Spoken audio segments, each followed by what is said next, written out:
Leni ku program yathu ya The Plan panopo pa Times zilanga ndi Patrick Kamkwatira. Program yathu ilero tufuna tikambiranepo nkhani imodzi imene yukhairi nkamwa masiku ano nkhani ya auti mindset change kusintha kaganizidwe.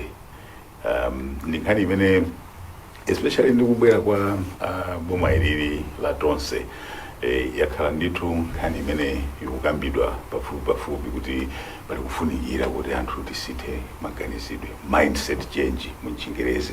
Ndiye nkhani imene tikufuna kukambirana kuti kodi mindset change imene ndi chani, kufunikira kwache ndikotani, ndiye zitani ino kuti anthu tifike ndipoti tasintha maganizidwe chifukwa pakali panopo zangokhala nkhani zokuti zikukambidwa tok. Mprogramu yathu ilero kuti atithandize kutambasula nkhani ngati imeneyi tili ndi mlendo wanga ndi Patrick achita bwino.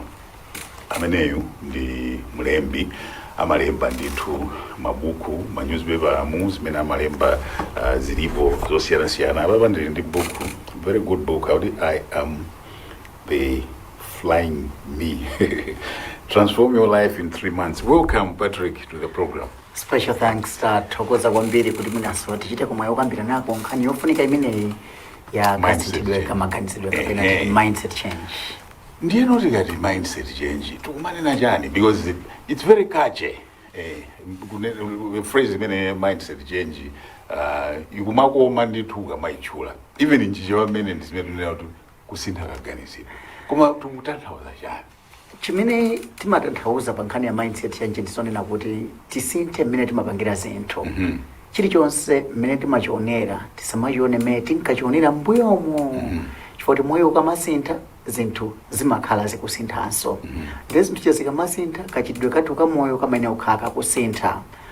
Tikhoza kunena kuti kodi okay maphunziro athu mmene akuyendera tipitirizebe mmene analilimo, kodi machitidwe athu azamalonda tipitirizebe mmene analilimo, kodi kakhalidwe kathu kazandale tipitirizebe mmene kanalilimo, kapena mwina tikayang'ana nkhani za nyengo kapena za chilengedwe kalekale kudula mitengo sitimayiona ngati nkhani yovuta. Panopa ndimene tikuzindikira kuti mmene mitengo yataononga kwambiri ndi mmenenso mafloods akuchuluka, ndi mmene tikuvutika kuti mvula sitikuyipeza. Ndiye tikunena zonsezi kuti mmene tikamayang'ana zinthuzi tisinthe patipo kuti tiyambe kuchita zinthu osati mmene tinkachitira kale, chifukwa zambuyozo zinkayenda bwino kwambiri nthawi imeneyoyo.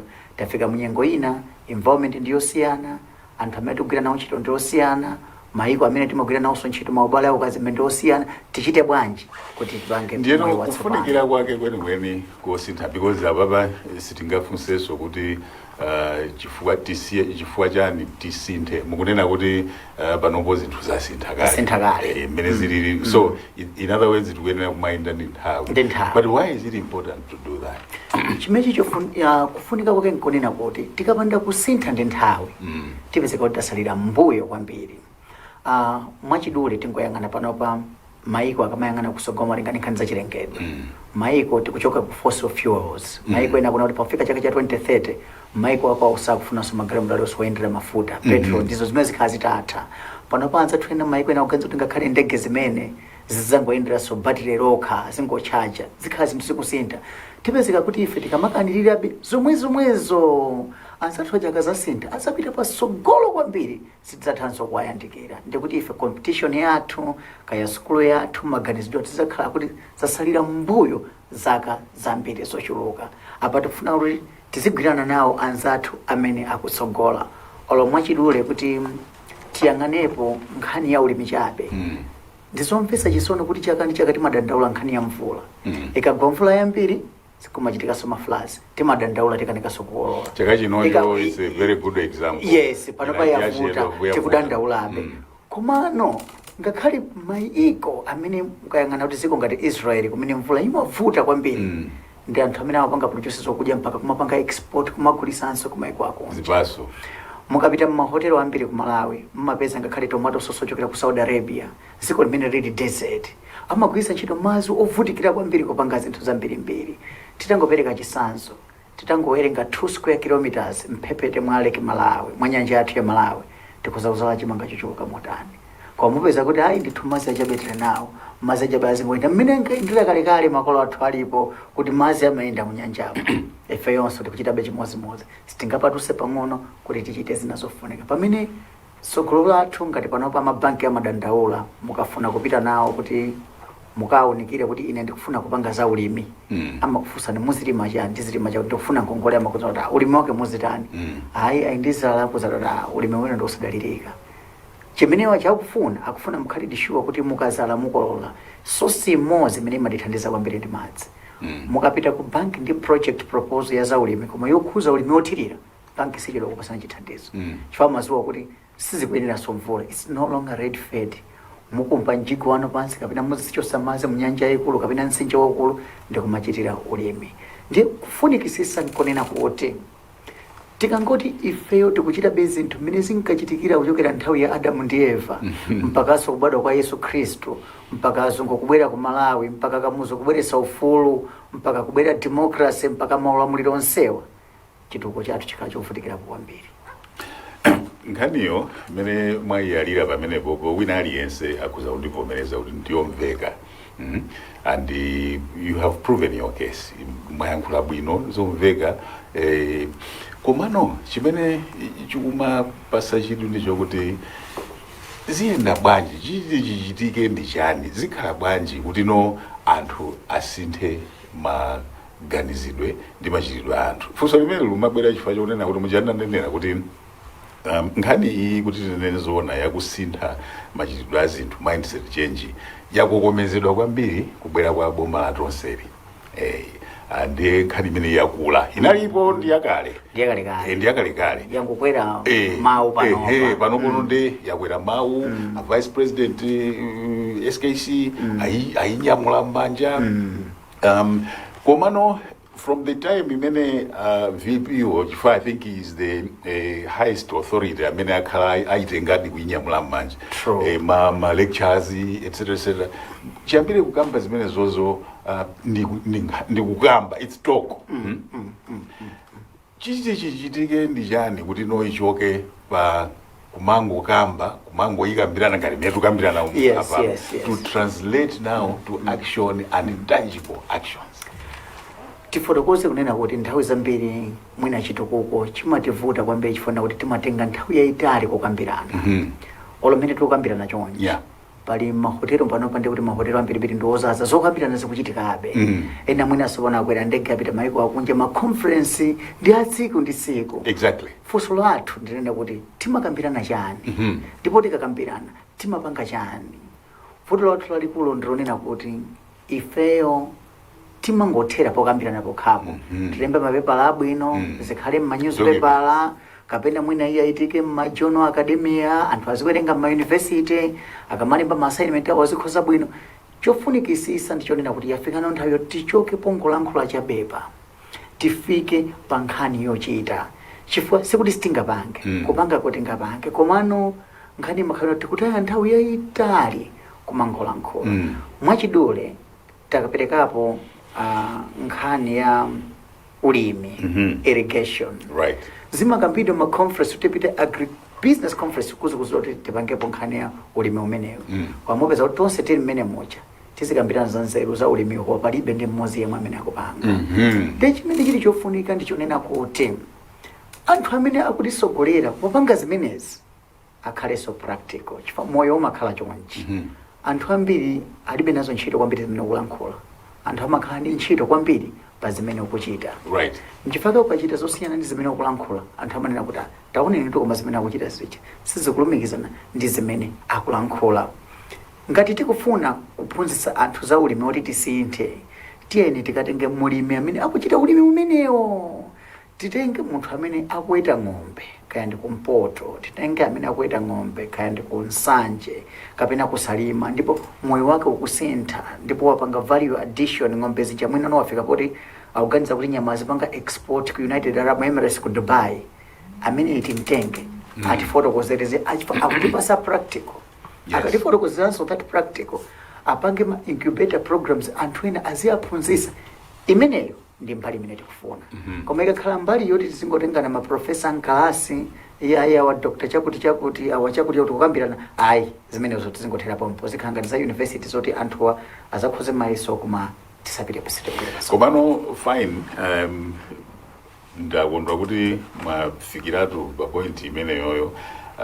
Koma kunena mwachindunji, amene akuyenera kukhala patsogolo no kuinyamula nkhani imene ndikumayenda nayo ndi kubwera ndi agendayo clearly spelled out, aliyense kumpatsa gawo lake ndi ndani. Chilichonse chimayenera kuyenderawo tinene kuti ulamuliro ndithu pamafunikabe mphamvu pachina chilichonse. Leadership. Ndikwabwino kwambiri kuti the vice president, the right honorable Dr. Saulos Klaus Chilima, anaitenga issue imeneyo ya mindset change. Ene ndimaona ngati kuti anaganiza zimenezo ndicho linga kunati mwina Malawi ife poyenda tiziyendera kuli mmodzi poyang'ana chitukuko cha dziko. Koma mwina zimangovuta kuti mudziko mmene mmaganizira chinthu ndi mmene zimayendera simasefuna ma interest amakhala osiyana. Komano nkhani ndiyonena kuti ulamuliro ukamatuza mindset change kulina onso ulamuliro wasinthika kalepo ndi mindset change. Right. Chifo anthu azidikirira ngati vice president anena kuti tizigwira ntchito molimbikira tiziyamba 7:30 mupeza kuti aliyese ku meeting yawo amafika by 7:30 amakuza mukachita meeting ya vice president akusekerani panja. So the vice president led the mindset change through action. Komano zikufunika kuti ku ministry yawo zinthu zikuenda mmene zikuendera ku ministry, let's say economic planning. Okay, ifeyo ku economic plan tifuna kupanga zakuti speed yo idakalipo. Kunali mmene tinkayamba let's say ngati ma reforms ndikukumbukira mu office iliyonse yaboma unkauzidwa ichimuzi peza in 2 days in 3 days chani zinangochitidwa koyambirira mwambirimo kuyikidwa ma offices koma zambiri zonse mwina pena sizimangidwa follow imakhaso issue nena kuti nthawi zambiri tikhoza kukhala ndi agenda pamwamba kwenikweni. Komano pakati apa agenda iji anthu sanaipange embrace chifukwa tino munthu amavuta kuti asinthe, amakhala nacho chomwe ali nacho mu comfort zone. Ndiye nchifake pamwe anthu amene kuti akukupanga sabotage siumakhala kuti chombiri ndi sabotage. Amakhala kuti lifestyle ya munthu iji mukuyisintha kwa iyeyo akukhala ngati akupita in zone yoti is discomforting. So discomforting zone aliyese saifuna. Koma kuti tisinthe ngati dziko tiyenera kupita mu discomforting zone. Mwachidule panawo pamupeza kuti tikupanga import ndalama yathu yakwacha ikuchepa mphamvu komanso ma forex reserve athu ndoperewera. Zambiri zimene tikupanga import nzoti tokha tikhoza kumapanga timanena kuti import substitution. Koma mukayang'anabe oloife tokha timanena koma tikungopanga import china chilichonse. Though we complain kuti we import, we are still the people that are happy to import. We are still the people onena kuti kupeza peanut butter opangidwa ku Malawi musana sitigula. Peanut butter wabwino makhala wa ku Zambia. Instead of kuti tipange peanut butter watu jakhala wabwino tipange export ku Zambia. So pamene pakuti vuta tokafet tingalena kuti nchezonga mati self sabotaging. Tindi idea yabwino tifuna tipite nayo nsogolo koma tokaso idea ichi tikumayilumanso osaipasa support. So so far many times it's been proven case yanuyo kuti definitely ndi chinthu chofunikira anthu tikuyenera kuti tisinthe maganizidwe ndi kachitidwe ka zinthu. Koma pamene tafika apa kungoyang'ana kumene tachokeraku zikuoneka kuti kapena ndifunse kuti have we moved? We have moved. Nene kuti kuyenda tayenda koma sitinayende monga mmene tingakondwerere kuti tiyende ngati dziko kumbali yakaganizidwe. Chifukwa chonena kuti ngati dziko lathu timapezekabe kuti thinking yathu nthawi zambiri sikhala objective. Tinenapo mbali imene imavuta kwambiri somwe chimakhala chifukwa cha politics. Nthawi zambiri because of politics anthu amayang'ana chilichonse kuchita political angle. Uyu ndimagwirizana naye I'll only support chimene ayankhule ngakhale chiti chabwino chosakhala chabwino. Uyu sindigwirizana naye chichonse angalankhule ndichombana nzeru ngakhale chili chabwino ngakhale chili chabwino. Ndino palipena pake the corrosion of politics yakhanga kuti yatiro kwambiri in the sense kunena kuti no nothing can move. Kuti no okay if it moves our is a success story ndekuti I cannot make it. Komano maybe it has to break so that there is no success story. So we are too lost in politicking.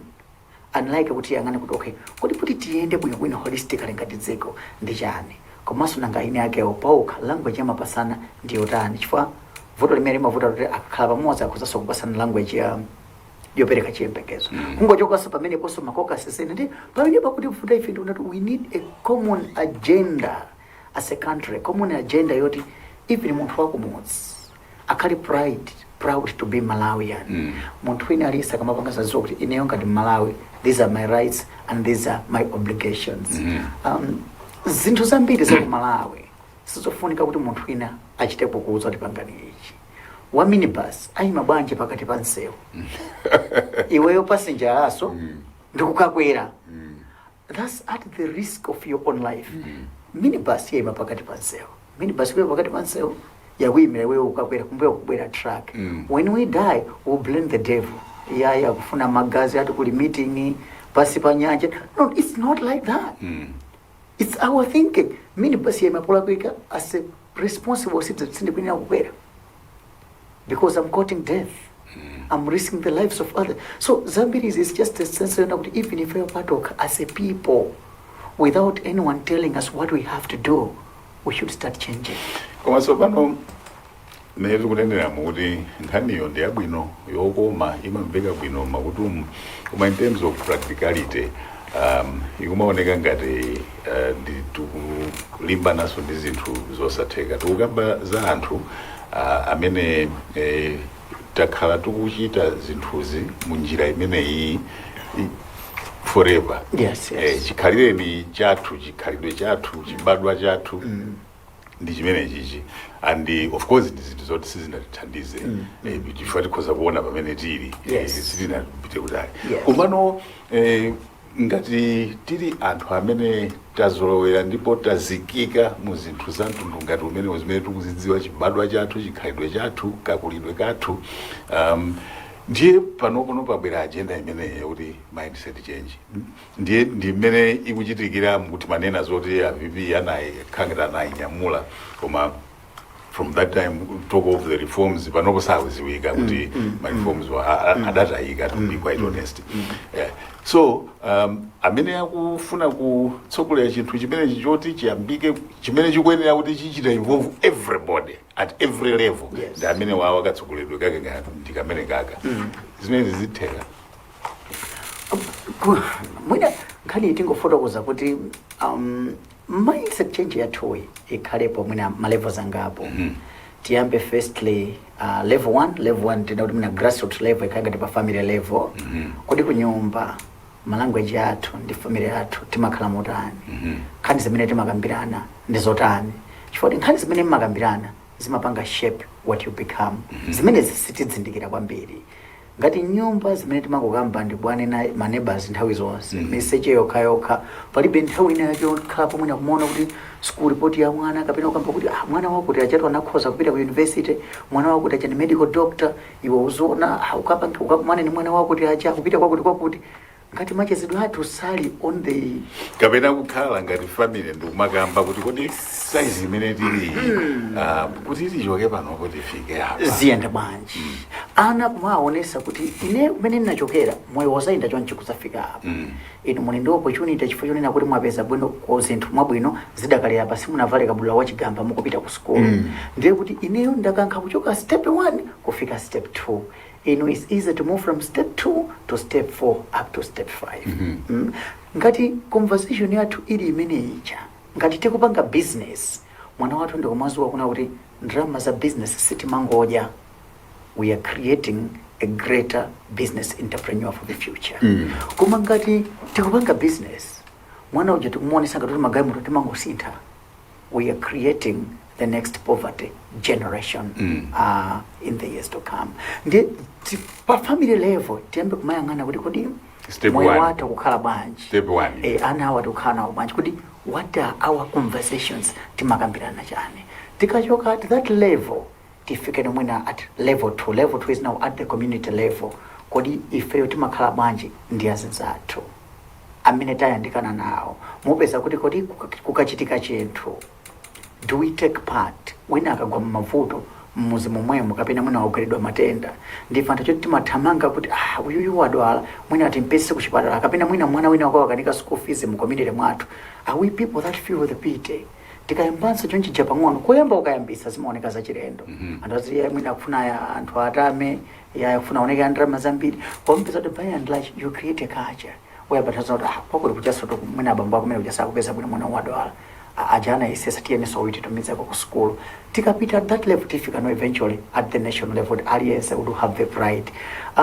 Msekangote munga tinafotokozera kuyambirira kucha kuti inu yomwe ime pa stage ya minibus ndi minibus ija ibwere apese kuno driver ima pakati penipeni pansewu munena kuti ineyo sindikwera alankhulabiza mbirimbiri aye mukuzona ngati mwakuti apita kumapakhala anthu ena amene aone azindikira kuti munthu chimene wachita chichati chanzeru ndipo siku lina wina azakananso kukwera chimozimozi. So vuto lalikulu makhala kuti mayembekeza kuti change ichokera kwambiri kwa anthu ambiri, koma in true sense change imachokera ku minority kumapita ku majority, because tikusintha ku majority eko ndikumene kuli mavuto. Change imene kuyambira kumusi isikwera pang'ono. You are convincing people of what you do, you're convincing people of your own behavior, you're convincing people of your own ways, your language and the definition of what you are. Nthawi ina yake panali timagamba kuti atsogoleri akuyenera kutenga gawo and of course leadership. Yes. Kuchinyamula chinthu kumayenda nacho. Yes. Kupita nacho kusogolo. Zinthu zombeka bwino. Nthawi ina yake a president anazayankhula masiku apitawo kumema mtundu wa Malawi kuti tisiye kukhala anthu okonda kudalira ena dependent, tikhale anthu a independent maka mukamba mwaomo amanena kuti tisamadalira anthu andale. In his assessment anaona kuti Malawi timadalira kwambiri kuzinthu zochuluka mwa anthu andale. Nkhani imene yoyo I'm sure you observe a lot of things that happen. Sina andilidwe kwino. In fact anthu anadana nawo president wambiri. Now pali gulu lina limene linayankhula nthawi imeneja kuti nkhani ndo imene amayankhula president ndi nkhani yabwino ndikufunikira, koma somehow sinafike bwino kwa anthu. As a person who follows these things, motivational speaker as you are, mulimbali iti kuti, do you remember that incident and what's your take? Incident imene ndikukumbukira kwambiri ndikumbukiranso mmene anthu anapangira react. Tivomereze kuti nthawi zambiri kupanga communicate chinthu kwa anthu si gift ya wina aliyense. Yeah. Wina amata kukhandi idea utapanga communicate, koma sometimes the way you communicate because you mwina communication simbali yako umata kupanga communicate mwina moti anthu sana imvere bwino koma ili nkhani ya bwino ukafika makafika mwina umaganizirira nkhani meje mukazayiyang'ana koma lero kunodi anthu ambiri over depends on politics ndiyo chuluka kwambiri. Okay. Mupite mmizi mwathu ma MP ambiri amathawa ngakhale mmizi iyayi kungopita kumuzi ndi chakuti kungopita kumuzi ndi chakuti which is very true. Koma nkhani ndiyofunika tiyikonze from what we call the foundation.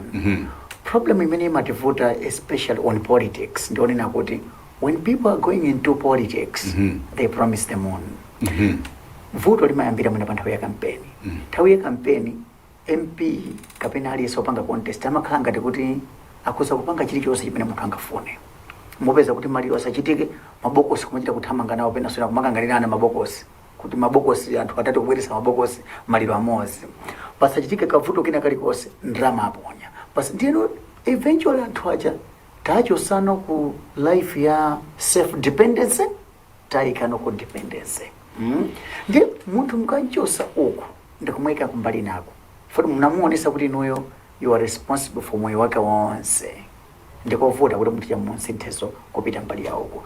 Koma nkhaniyo tikati kuti tiyang'ane from perspective yoti tizizilimbikira because kuti tichukuke as a country akankwatira mbwene muzilimbikire panoka ine achita bwino ndikwena ndizilimbikire pandekha. Politics izingothandizira in terms of ma policies kuti zinthu zizitiyendera bwino.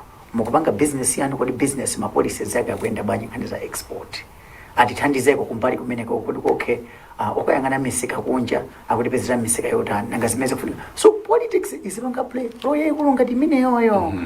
Takukhala kuti mwina chifoti ifeyo tivomereze ndi limodzi mamaiko osauka kwambiri paziko osera pansi.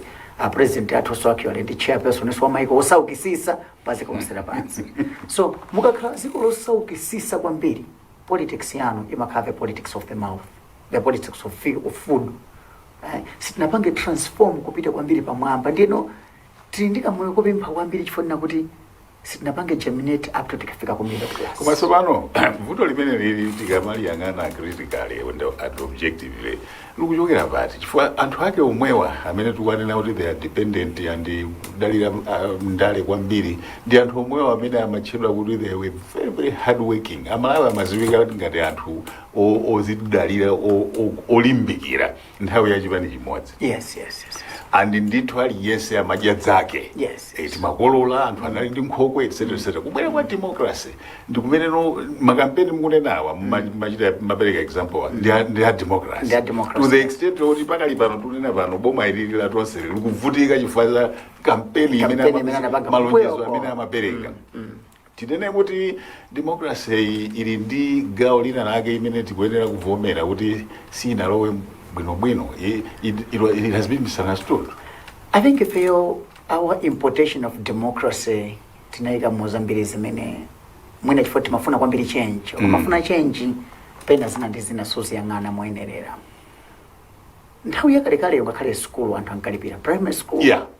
So every parent akamakalima amalima kuti ndikufuna ndikagulise chimanga ndipena ukalipira school fees ya mwana wakuti ndipena ukapanga chakuti ndipena ukapanga chakuti. Itafika democracy kuna zabwera kale free primary education. It was not a problem, it was not a crime. Ndimene anaonera iwo kuti okay anthu ambiri sakuphunzira mwina mkhani ndikuvuta kwa ndalama. Koma mupeza kunena kuti our work ethics inasintha chifukwa kuti itabwera democracy mapezedwe ena ndalama anayamba kukhala uphwekerako ndithu. Itabwera democracy nthawi imenenso even corruption inayamba kupanga thrive kwambiri. So when corruption thrives munthu amapeza ndalama mosalimbikira. Ndi kamoyo kamene kaja kanayamba kukhala entrenched in us. Eventually our work ethos and work output inayamba kukhala low. Truth be told, we are not as hardworking as we are supposed to be. Truth be told, ndo mphawi wathu ndimene kugwirira ntchito sizikumachana. You go to my countries like China, the second richest country in the world. Mupita ku America. Actually, chimene umadabwa Malawi kunyamuka kuno kupita ku America. Amakagwira ntchito ku malo atatu tsiku limodzi. Kuyamba 5 koloko mamawa, mwina kulekeza 11 koloko mamawa. And they are very resourceful. Very resourceful and hardworking. Within 24 hours, munthu magwira ntchito mwina 18 hours. Kungogona 4 hours chabe. Wavomereza kuti this is the life I have to live. The problem is, why is it that we don't do it home here? Because we've inculcated the culture zoti zikandivuta akankwatira ndi ya malume anga andipasanso ndalama. Vuto la moyo ngati uli ndi pena pake pamene ukuoneka kuti zikakuvuta umasamira. You don't work hard. Nchifukwa ngakhale asilikali amene amamenya nkhondo ndikuwina kwambiri amakhala kukhala chonzo nkhondo kumene tapitapo tilibe backup. Sekuti timba kuti kubwera ma helicopters zikativuta we are done and we are dead. And those are the soldiers amene amamenya nkhondo kwambiri. Kunoko ngakumangati kunena kuti no ineyo school fees ya mwana ikandivuta ndi ayimbira MP. Ya constituency development fund muliso ma school fees ya ana minimum. You don't motivate anyone to work. Let us be fair. Even you look at the subsidies of fertilizer. The subsidy of fertilizer payoka in as much as the initial thought was better, but it has distorted our working ethics. Mobeza kuna kuti even antamina ka busy pesa na fertilizer. They don't know to pesa that fertilizer. There are people that have money. We've inculcated a spirit kama free buys. So we have to move forward. We should accept to suffer and to change and to live a hard life. So Bano, even yoyo let's zero in on that very point. We should accept to suffer. Yes. Yes. Ndi uthenga umene amafuna anauchita attempt a president yo. Yes. And definitely we must be honest. Zimene amafuna umala plan zimene zo. Yes. Koma we have completely rejected it. Yes. So then how do we move forward? Because audience imene amayiperekera message kapena nkhani yake ndiyo khayo yoti delivery ya message is not being right. Not really. My personal thinking, politics aside, I'll put politics aside because I don't talk politics. When the president said, let us suffer, let us cut ABCDE, it was right. But the office of the president was also supposed to be exemplary. Because people follow what you do. You see, ndi pamene panayamba nkhazi kuti president akwenda kwambiri akutere. If only the presidency, okay, the public sector, okay, let's not waste resources. Most of the trips, let's cut them off. Tipanapa training my good technology is high. So when I kuchoka kunoko kupita ulokuchita you can virtual use virtual technologies. Ndikumapanga check. If only we capitalize on his minutes and also ayamba kutisatira. Koma numeta nina moja mavuto amafunika pena abwere kuti maphunzire zinthu. Mwachidole kumalawi kunoko ngakhale technology amapangira ma meeting visual inalipo. Sindikayusa mpaka covid itabwera. Itabwera covid ndimene nkaziwa kuti and so matter conference kumapanga atende uli mu office mupeza kuti by doing that we saved this drama zina zambiri mbiri koma sometimes pamafunika pa moyo wa munthu mwina pabwereka ikavuto kuti uphunze chifukwa munthu when you are too comfortable so consider you don't learn. There is nothing better in the comfort zone. So for the presidency, unfortunately, I know the presidency, I didn't my advisor, Sabuna Bueno, I know it's about politics. I wouldn't talk much about it. Yeah. But probably maybe what is required on the presidency side, then can you put much more with action. And seriously, we're taking this, if we're going austerity measures, let it be austerity measures for each and everyone. And people always follow the leader. If you go to Rwanda, Paul Kagame started a program in Masesa, Mukigali every Monday. Himself was part of it. And people bought the idea. But if the leader would only demonstrate that Kamods at Erari and never do it again, it becomes a public relations stint. And Sangajitenga serious. Actually, that is a very commitment. Practical example. Tinali nayo tujeri sweeping exercise yo kunoko. Yes. Kumene president and device omwe anachita nawo participate ulendo yamba. Yes. And it lasted, I think mwezi wake omwewo. Yes. Yes. It's dead and buried now. Even in the program ya the plan Panova Times, Ndi Patrick Ajitabwino is an author, komaso motivational speaker. Tukambira nabo nkhani zo kuzana kwani ndi kusintha kachitidwe kazinthu mindset change. Tibweranso titenga break pang'ono, tibweranso posachedwa.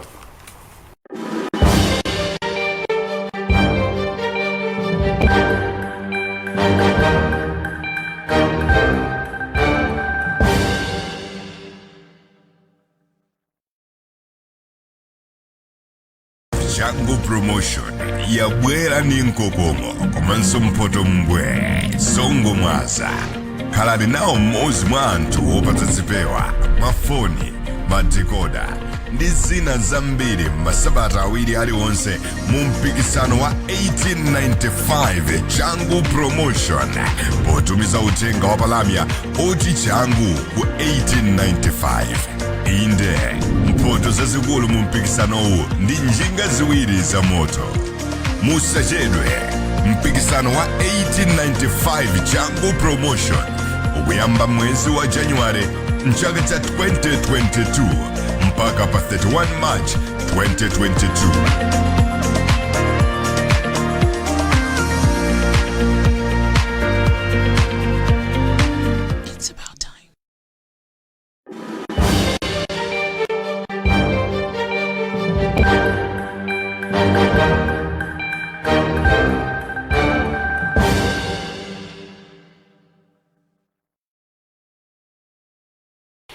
Takulandira niso kuchigawo chathu chachiwiri cha program imene ya the plan panopo pa Times. Dzina langa ndi Patrick Kamkwatira, mlendo wanga Patrick Achitabwino. Mine wa amalemba is an author komanso motivational speaker. Kwati tikati motivational speaker, very brief definition ndiya. Okay, mwina tiyambire pa motivation. Motivation ndi kukupanga excite, kukupasa chiyembekezo timati motivation kuti kaya kugwira ntchito uzigwira ntchito mwabwino, kaya kupanga business uzipanga business mwabwino. Motivation speaking imabwera chifukwa chonena kuti nthawi zambiri anthu fe tindi negative mindset. Anthu ambiri zambiri zimene timaganiza ndi negative ngoti chakuti tipanga chimenecho sichingatheke. Chakuti so olantaka makamba zambiri za anthu ena mazapeza kuti nkhale wacha anena kumapeto mbali yakuti ichi. So we're trying to bring in what we call a positive mental attitude imene amati PMA ndezimachokera kumbali imeneyo ndi imene ndinaona kuti andikuona ngati ineyo I think my life I would rather go the positive aspect. Ndiye tili pa nkhani imene ya motivational speaking positive mind and mindset change.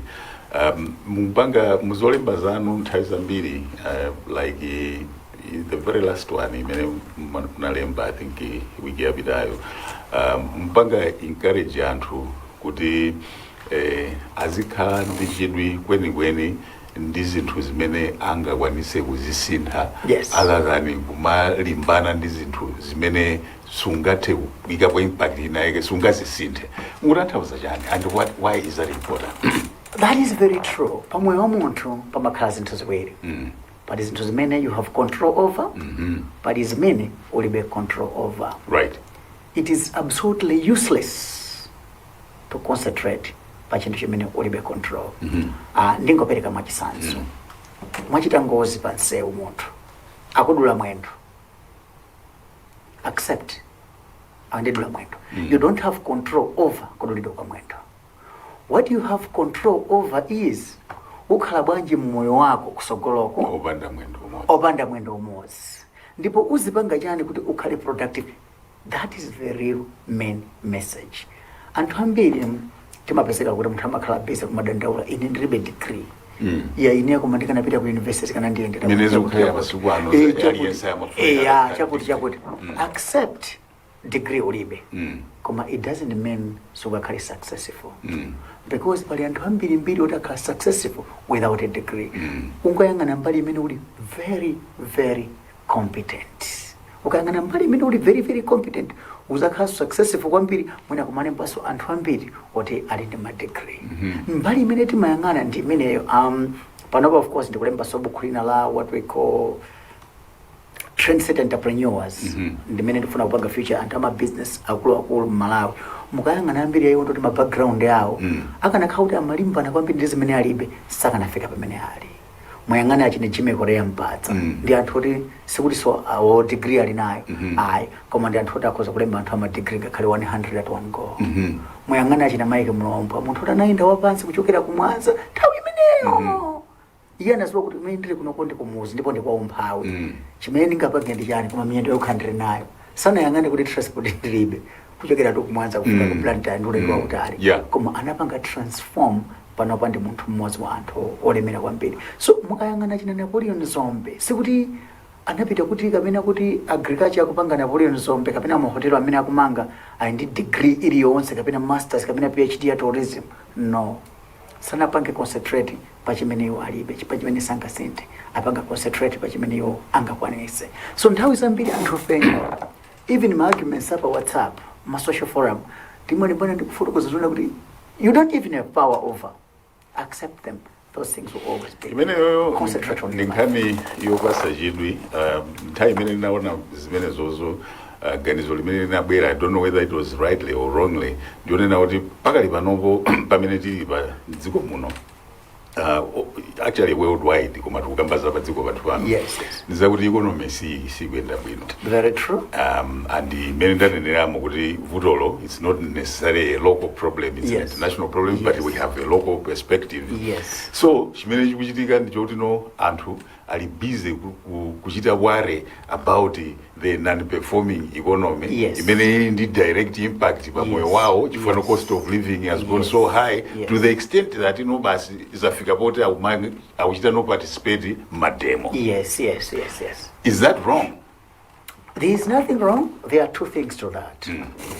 According to Anzathoza Human Rights, amanena kuti kupanga demonstrating ndofulu wa anthu that we cannot argue ndofulu wa anthu.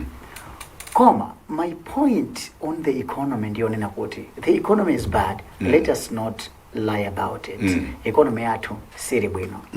The biggest issue should be what should be my role to make the economy better. Right. That's why as an individual. That's why I like JF Kennedy. Anazanena akulumbiswa nani kuti my fellow Americans, ask not what your government will do for you.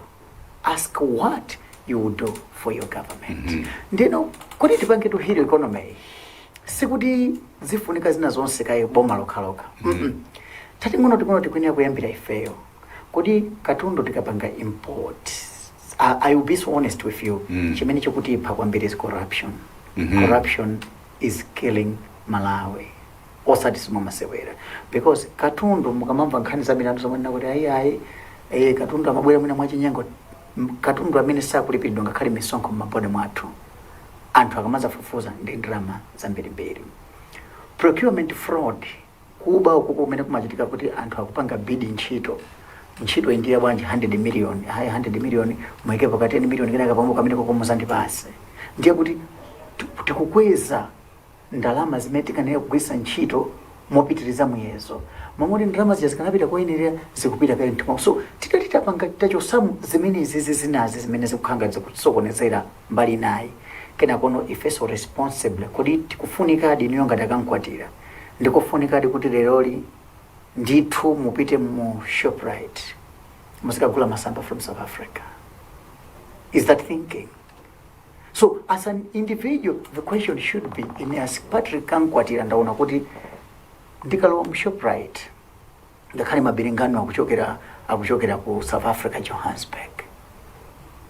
My responsibility kuyamba nokuzala mabiringano so that I replace mabiringano amene ali mu Shoprite ochokera ku Johannesburg. Kapena international shop ina iliyo. International might shop not be just Shoprite. Shop, yes, tango shop uyo ikhali renowned by zimene ife trinazo. Tikhali ndi chikhumbo choti why is it that tomato puree akuchokera ku South Africa or Kenya pamene ineyo ndimachokera ku Sangano and tomato akumaola siku ndi siku mpepete mwansewu? That my responsibility as a person is I should go into investment, ndipange tomato puree, I satisfy local market, then I should start exporting. Mbali imene ya udindo wathui ndi imene ikumatifuta. Sikuti chikuti zonse ayi koma imene imatifuta chifuna kuti ndi chinthu chophweka kwambiri kupanga accuse. Koma ndi chinthu chovuta iwe to be the solution. Pamene ziko lapansi, let us be so honest. No matter how you cry, the world is not there for the tears and the agony. The world is in a desperate need for solution providers. Chimene ziko lapansi likufuna kwambiri are people that can provide solutions. I'll give you a simple example.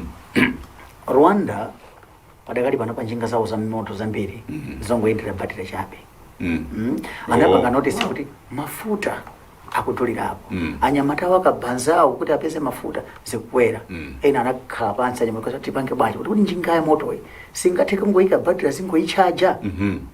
Panopa almost over 90% za njinga zakabanza za moto mukigali zimangoyendera battery chabe. Wina anabweresa solution. Osakuti even pano impact imene yachili nayo ya fuel ya panopai should be a wake up call to us.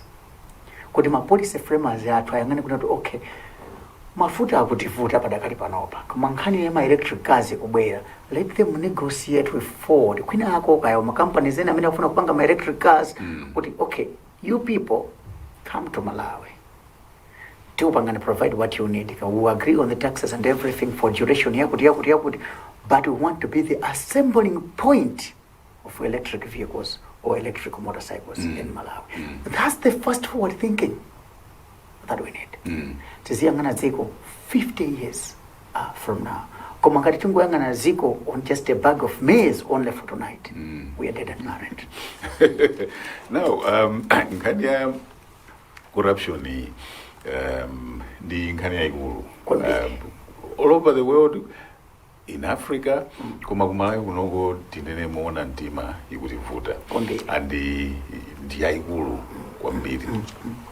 Ndiye tikama tenga nkhani izizi za mindset change kaganizidwe ndi kuchita zinthu mwantundu wina.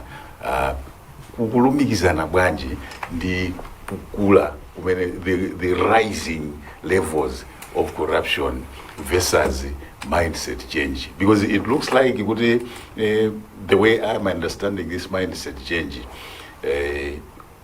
it has a lot to do with the levels of corruption, with the way we think and the way we do things now. That's actually zona. Mindset change. It means usiyangana zinto mosiyana ako. Ndikopereka mwene machisanzo chimodzi. Timapanga ware kuti yayi apolisi athu a traffic apa so they are too corrupt. That is what is actually said. Yeah. Well, unfortunately, mulika truth is okay. Yes, actually, even akamanemba transparency index or whatever, kuti akamapanga ranking. Yeah. But now, my point is, when you say the traffic officers are corrupt, who starts corrupting the other? I can bet you 9 out of the 10 times, eneo ndo wa traffic, ndakugwira nenoyo, bwana tayari ndrokuta. Very rare. Ndikhale kuti ineyo wa traffic ndikuzana bwana ndiyeta ngopanga ni makuto ineyo asi wa traffic ndikulembera ni mlandu undi 10,000 kwacha ndipo ndikulemba ino ndemwe mpa kuna kuti ai ndiyeteni bwaje ine kumanda ndika 3,000 who has started the corruption You. It's you. So up until we come to the element yonina kuti in our own minds we should feel this is wrong and I cannot do it. If we feel this is wrong and they cannot do it, the other people, no matter the authorities, they cannot also convince us to do it. Because I will tell you this, in any model of corruption, ngati inuyo ku company kwanu, mukupanga supply, mukuna kuti mufuna tipange supply katundu, wandrama zakuti. Usually, it is the supplier who is going to call you. Kuti bwana ndi ife timafuna tipange supply wamukona ngati kuti masamu market indese kuti ponyerepo kanji. So up until you've got the element to say what you're saying is wrong. We don't komaso even personally inherently it's not in me to do what you're saying. Komani mupezeka kunena kuti on surface we hate corruption. Yeah. But below the surface we are too corrupt. So the problem is we've entrenched corruption to the sense of now it has become a part of our own living. Now, pamene bobo ndi pamene pagona nkhani kuti reality ndi imene munena. To the extent tunena nkhani za corruption. Yes. Kunena kuti malevels eni truthful background nkhani za corruption zili so deep and from at all levels. Now, to come as a positive thinking here and the mindset change. So, kujita work, of course, that's what exactly you had started saying. When corruption, it's at every level and it has become a way of life. So entrenched, there's not a thing that will happen without it. Are we doomed or what? We are not doomed because we just need some good apples even in a rotten system. The moment people know that you are not corrupt, some Africa wine they'll be going through the other way. And I just also said, that's how you start changing the people. Some people should start, but honestly. You seem not to be corrupt because the corrupt person is the other one, but you are corrupted from the other side. You are part of the web, so you look at it as corruption when it's other people. When it's you, it's a benefit. That is where we are losing the fight. And to be so honest with you, we are not the worst country in the world. There are countries that have been worse, but they've moved away from that. Corruption would be there in each and every country almost. It's basically how it's controlled. Firstly, what systems do we have? My systems are they transparent enough? Can we cross check okay drama yoita job yazaenda maputi yachita chakuti kumalawi kuno let us be so honest and humble for drama za tombe machokera sezimaziweka. You see people spending money so drama isn't you talk of even lifestyle audits. Amanena kuti tisapanga audit and life yao kuti kwenda banji. But it's only talk. Because even those that have to do the lifestyle audits have also to be audited first. Exactly. So it's a vicious cycle. Yonina kuti even yourself zimene umapanga sizooneka bwinobwino, but you seem to have a lot of money. I see. So where would you have the power and the courage and the energy to investigate someone else and say ndiona ngati kuti ino ndalama zikutero? Yesu akufuza ine tunaonani munavala shiti yake $500 koma simunapite pokunja yachokera kuti wiki yatha ndaona mukuyendera Range Rover, wiki ino ndakuona ni mukuyendera Hummer, komanso mwamba kumayendera kwambiri maka haya. It's self-evident. It's self-evident. Komano, we cannot let the system go on like that because it is a recipe for disaster. The problem of corruption is imatenga ndrama zofunikisisa kwambiri kuzika mmatundu mwanthu ochepa. And what's going to happen is anthu ambiri, they will go deep into the measures of poverty. The moment anthu ambiri akhale osauka, we don't have a future. Because munthu akafika kuti osauka adzavutisisa, can do anything for survival. So one, rising insecurity. That no matter how rich you are, as long as many people are poor, you are never safe.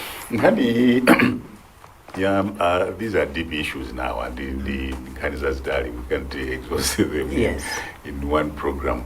Pakali panopo tukamba pano, dziko lino history yake ndiyo kuti timadalira McDonald's. Yes.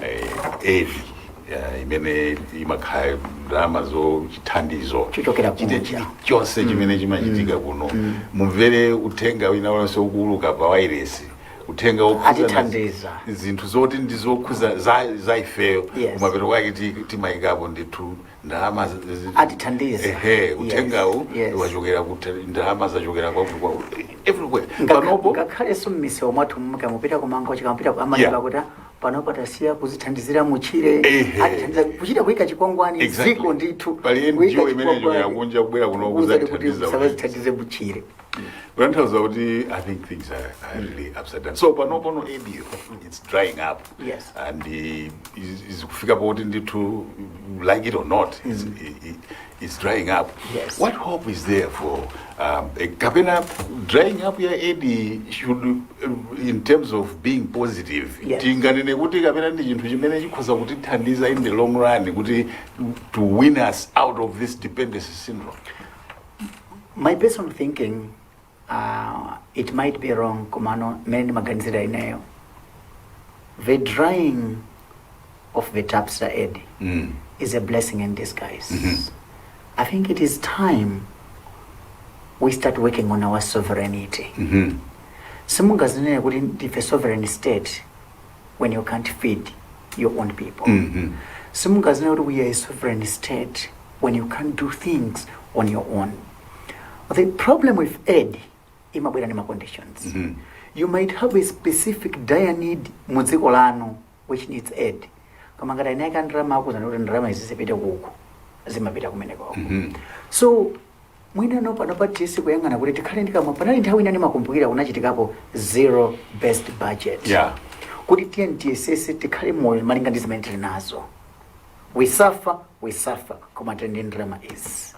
Ndipo ndikhala mmene tikwena kukhalira. It was the zero deficit. Yes, it was zero deficit budget. I think what we need going forward ngati dziko mwina tiziva nga zero deficit budget. Because tikakhala zero deficit tilimbikira tokha kuti ndrama tipanga generate motani. Kodi masaidi amene tikuona kuti ndrama zinasibwera komanso ndrama izizi tikazipanga chonchi magwirizano ntchito wake prudently akhale motani. Chifukwa vuto tikumakhala lonera kuti budget yathu ikumakhala ndi ndrama zinazoti tikuziyembekezera. Ndiye moyo wathu tikukhala ndi mtima kuti chakudya kwete kuchiyembekezera.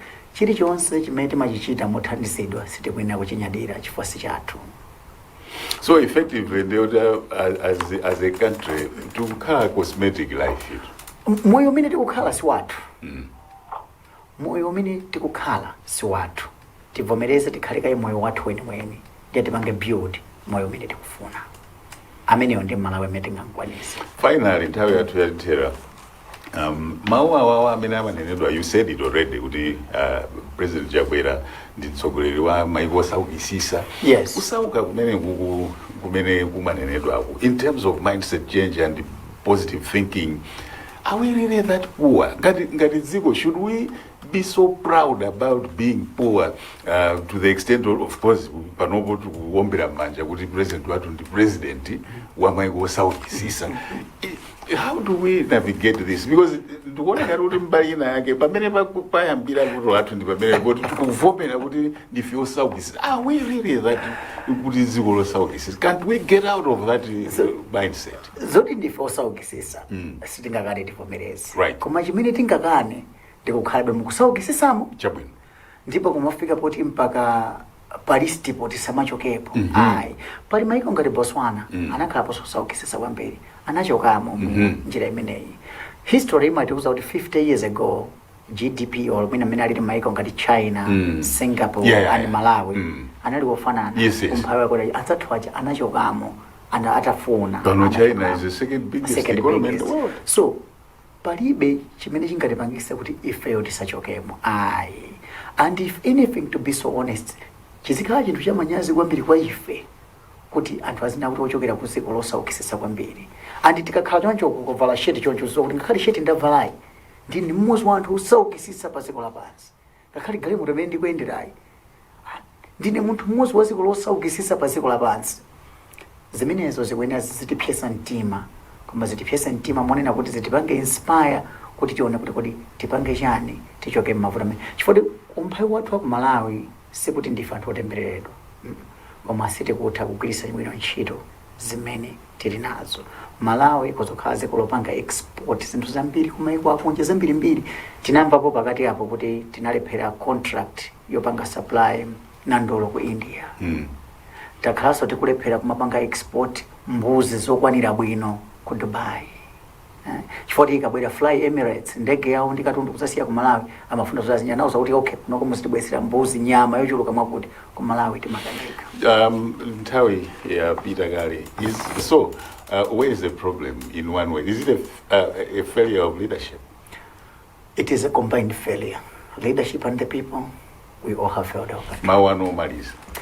Mawanga omaliza ndonena kuti ngakhale tidakalibe mmavuto wawo wazotani. Personally, kaya mafamilies kaya kunchito kaulopa economy chuma chonse cha dziko.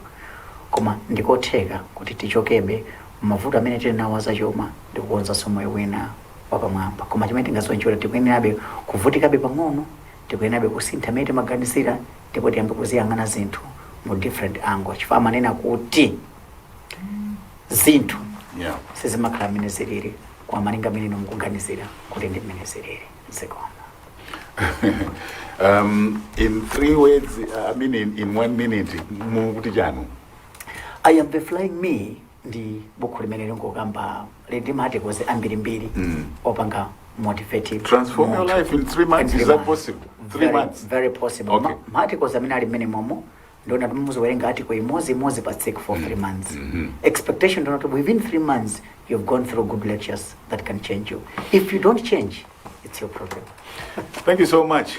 Ndi Patrick achita bwino, motivational speaker komanso author. Timakambirana nkhani za kusintha, kufunikira kusintha kachitidwe ka zinthu, mindset change. Very important subject pakali panopo. Dzina langa ndi Patrick Kankwatira. Ndithokoze kuti mnali pamenepo. Chikhulupiriro changa ndi chakuti you have benefited something, you have learned something out of this program. Maloma onse kuno ku Times tsiku labwino.